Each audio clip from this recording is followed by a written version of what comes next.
क्षमा करे और भिक्षा ग्रहण करे देव, रुष्ट ना होइए। भला तुम जैसी सुंदरी से कौन रुष्ट रह सकता है? तुम तो त्रिलोक स्वामिनी बनने योग्य हो। वो तो मैं हो ही ऋषिवर। मेरे श्री राम त्रिलोक स्वामी जो है। त्रिलोक स्वामी ऐसा व्यक्ति जो अपनी पत्नी को 3 समय का भोजन ना दे सके। उस वनवासी ने सिवाय दुख के तुम्हें दिया ही क्या है? तुम तो लंका की पटरानी बनने योग्य हो। इस भिक्षा के बदले मैं तुम्हें वो पद देना चाहता हूं। तुम्हारे शब्दों ने तुम्हारे रूप का भेद खोल दिया है। तुम साधु नहीं हो। कौन हो तुम? उत्तर दो दुष्ट। अपने वास्तविक रूप में आओ। सुंदरी का आग्रह कौन टाल सकता है? ये है मेरा असली रूप। राक्षस हूं मैं।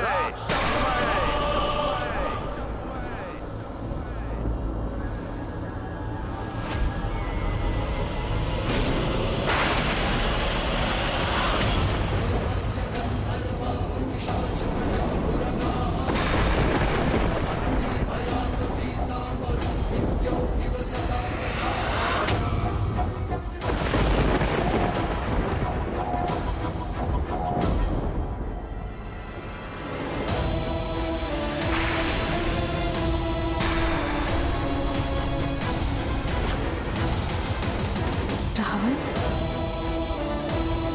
साधु के रूप में इतना बड़ा छल।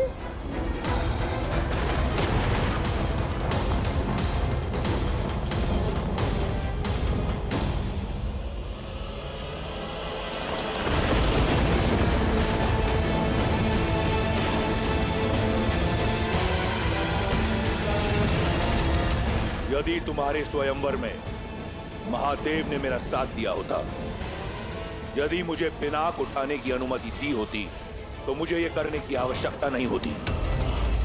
आज से 13 वर्ष पूर्व तुम लंका की पटरानी होती।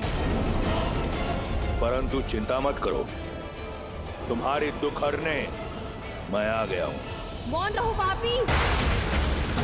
कुछ पल के लिए ही सही साधु के रूप में थे, उसका सम्मान करके तुम्हें एक अवसर दे रही हूं। मेरे श्री राम के आने से पूर्व लौट जाओ, अन्यथा क्या कर लेगा राम? वही जो 14,000 राक्षसों के साथ किया था। उन राक्षसों और रावण में बहुत अंतर है सीता। सहस्त्रों वर्षों से अनगिनत वीरों से युद्ध किया है मैंने।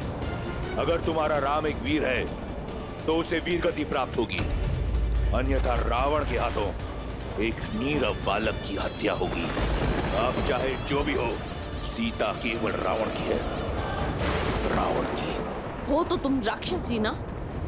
गर्व और अभिमान में मत। यदि अपने प्राणों की रक्षा करना चाहते हो तो चले जाओ यहाँ से। जितनी सुंदर हो उतनी ही भोली भी। जो लौट रहा था वो एक भिक्षु था। जो तुम्हारे समक्ष खड़ा है वो लंकेश है, जिसका इस संसार की हर सुंदर वस्तु पर आधिपत्य है। और आज इस ब्रह्मांड सुंदरी सीता पर भी केवल मेरा अधिकार होगा।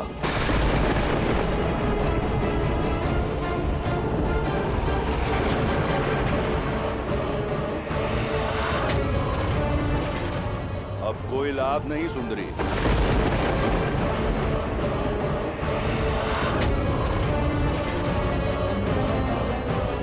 मर्यादा की सीमा रेखा का नियम है, एक बार लांघ दी तो पुनः लौटा नहीं जाता। अब ना तो ये लक्ष्मण रेखा और ना तुम्हारा राम, कोई तुम्हारी रक्षा नहीं कर सकता।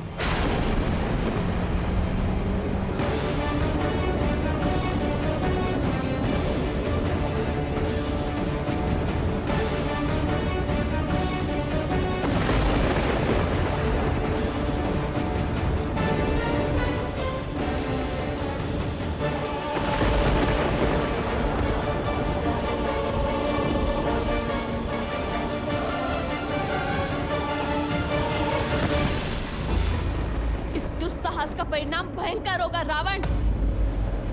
श्री राम लंका समेत असुर जाति का सर्वनाश कर देंगे। लंका को हिला सके इतना बल किसी में नहीं, ना ब्रह्मा में, ना सरस्वती में, ना लक्ष्मी में, ना नारायण में, ना देवता, ना असुर, ना राक्षस, ना यक्ष, ना गंधर्व, ना किन्नर, ना पशु, ना पक्षी, ना नाग, ना कीट, ना भूत, ना पिशाच, ना विताल, कोई मुझे मार नहीं सकता। दुष्ट, छोड़ो मुझे। मेरे श्री राम आते ही होंगे, वो तुम्हें तुम्हारे कर्मों का दंड अवश्य देंगे। शनि और यम को दंडित करने वाले रावण को एक बालक दंड देगा। जब तुम्हारा राम आएगा तो देख लेंगे। इस समय हरण होगा, सीता का।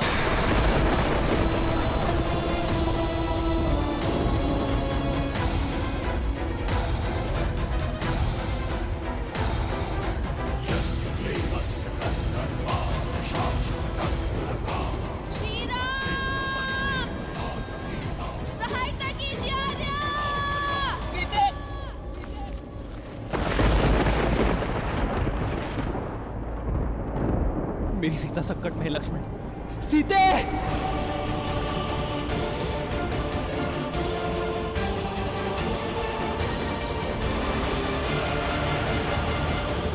रावण का ये अपराध अक्षम्य है, जिसे युगों युगों तक भुलाया नहीं जा सकता। एक स्त्री का उपयोग करना, वो भी अपना स्वार्थ साधने के लिए, संसार के सबसे घृणित कार्यों में से एक है। उसकी लज्जा, उसके शील, उसकी मर्यादा पर प्रहार करना, उसे शक्तिहीन समझकर बलपूर्वक उसका हरण करना संसार का सबसे जघन्य अपराध है और सबसे बड़ी कायरता भी। जिस स्त्री का सम्मान स्वयं देवता भी करते हो, उसका ऐसा अपमान इस अघोरी के लिए भी घोर है। संसार में जो भी स्त्रियों के साथ इस प्रकार का दुर्व्यवहार करेगा, उसका सर्वनाश सुनिश्चित है।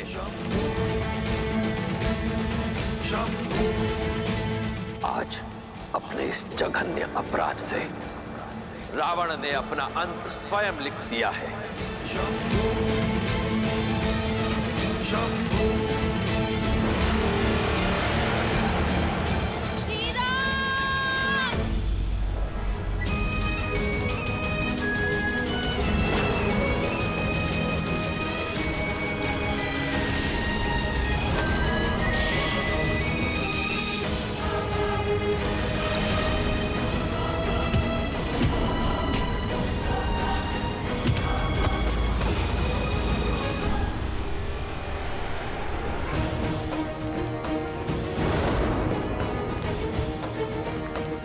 भाभी माँ!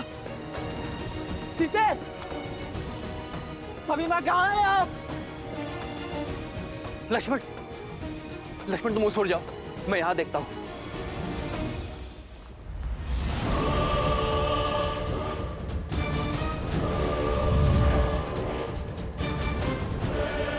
बस इतना ही बल है, और चीखो और चिल्लाओ।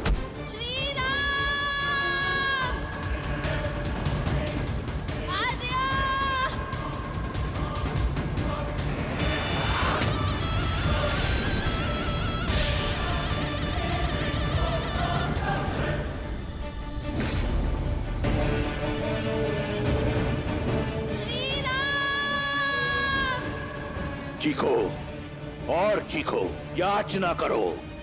जब मेरी बहन का अपमान हो रहा था तो तुम प्रसन्न हो रही थी ना? अब तुम्हारी याचना सुनकर मेरे कानों को प्रसन्नता मिल रही है। मेरा हरण तुम्हें अंत देगा रावण। श्री राम हर कष्ट सहन कर सकते हैं, किंतु रघुकुल के सम्मान पर प्रहार कभी नहीं। वो मुझे मुक्ति दिलाने अवश्य आएंगे। भाभी माँ! लक्ष्मण!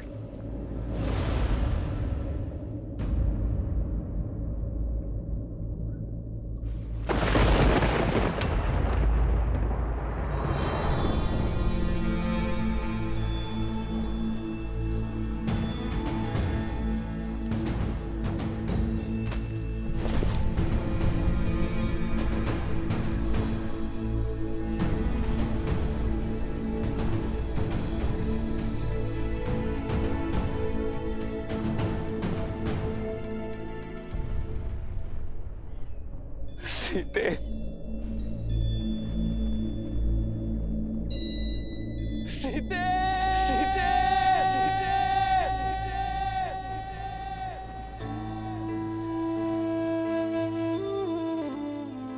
सीते।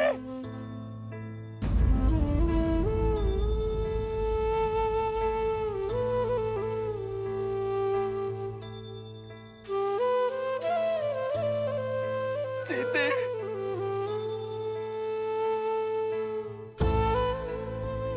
सीते,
रावण का अंत लिखने के लिए नियति ने कितना घोर लेख लिखा है महादेव। पहले भाग्य में वनवास की पीड़ा और अब वियोग की, और क्या क्या परीक्षाएं देनी होगी श्री राम और सीता को। देवी, संसार को प्रकाश देने वाला चाहे दीपक हो या सूर्य, चलना तो दोनों को ही पड़ता है। इसी कष्ट, पीड़ा और संघर्ष की गाथा से ही तो संसार को जीवन जीने की सीख मिलती है। पर देवी सीता के जीवन में कितना अंधकार छा गया होगा ना। अपने पति से दूर किसी अज्ञात स्थान पर हरण करके ले जाया जा रहा है उन्हें। दुख के बादल कितने भी घने क्यों ना हो देवी, आशा के सूर्य की किरण कहीं ना कहीं से कौंध अवश्य उठती है। पूर्वजों के कर्म और हमारा धर्म संकट के समय हमारा साथ नहीं छोड़ते।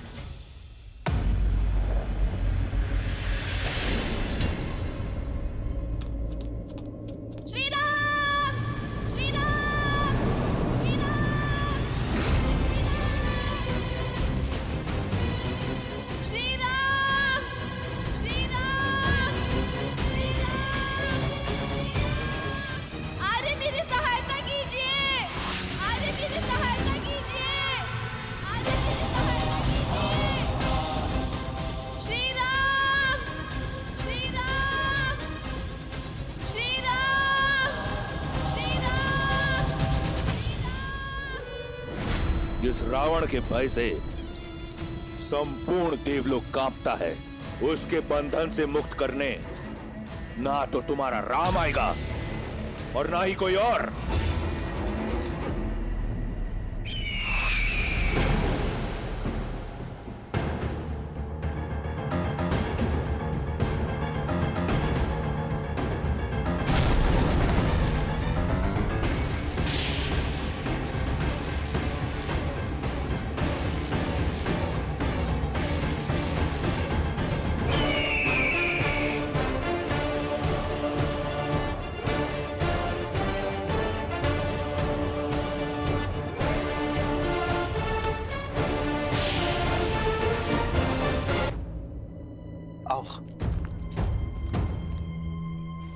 दोष मेरा है।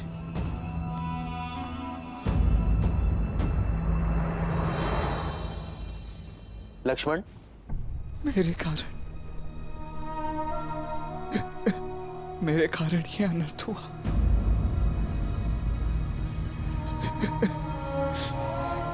मैंने भाभी मां को संकट में डाल दिया। लक्ष्मण, लक्ष्मण, भैया, तेरा वर्ष मन की सारी पीड़ा मैं सह गया, परंतु अपनी भाभी माँ के दो कटु शब्द नहीं सुन पाया। क्यों अकेला छोड़ दिया मैंने भाभी माँ को यहाँ? इस पीड़ा का जन्म मेरे कारण हुआ है भैया। भाभी माँ न जाने कहाँ होंगी, किस दशा में होंगी, यहाँ क्या हुआ है उनके साथ, ये प्रश्न मुझे जीने नहीं देगा भैया। मैं अपने कर्तव्य का पालन करने में असफल हो गया। ये पाप हो गया मुझसे भैया। इस अपराध का दंड एक ही है, मृत्यु दंड। भैया मुझे मृत्यु दंड दे दीजिए, दे दीजिए। नहीं लक्ष्मण, नहीं अन्यथा मैं स्वयं को मार दूंगा, मैं मार दूंगा स्वयं को भैया, मैं मार दूंगा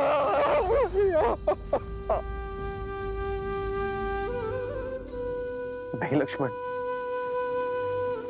तुम्हें क्षमा मांगने की कोई आवश्यकता नहीं है। यदि भूल तुम्हारी है तो भूल मेरी भी है।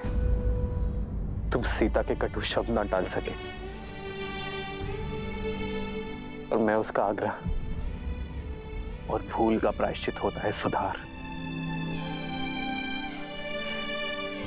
लक्ष्मण, मेरी ओर देखो लक्ष्मण, हमें सीता को ढूंढना होगा। मैंने माता को वचन दिया था लक्ष्मण कि मेरी सीता को प्रसन्न मुख वापस लाऊंगा। हमें अपना एक कर्तव्य निभाना होगा लक्ष्मण, और इस दायित्व में मुझे मेरे भाई की सबसे अधिक आवश्यकता होगी। जटायु,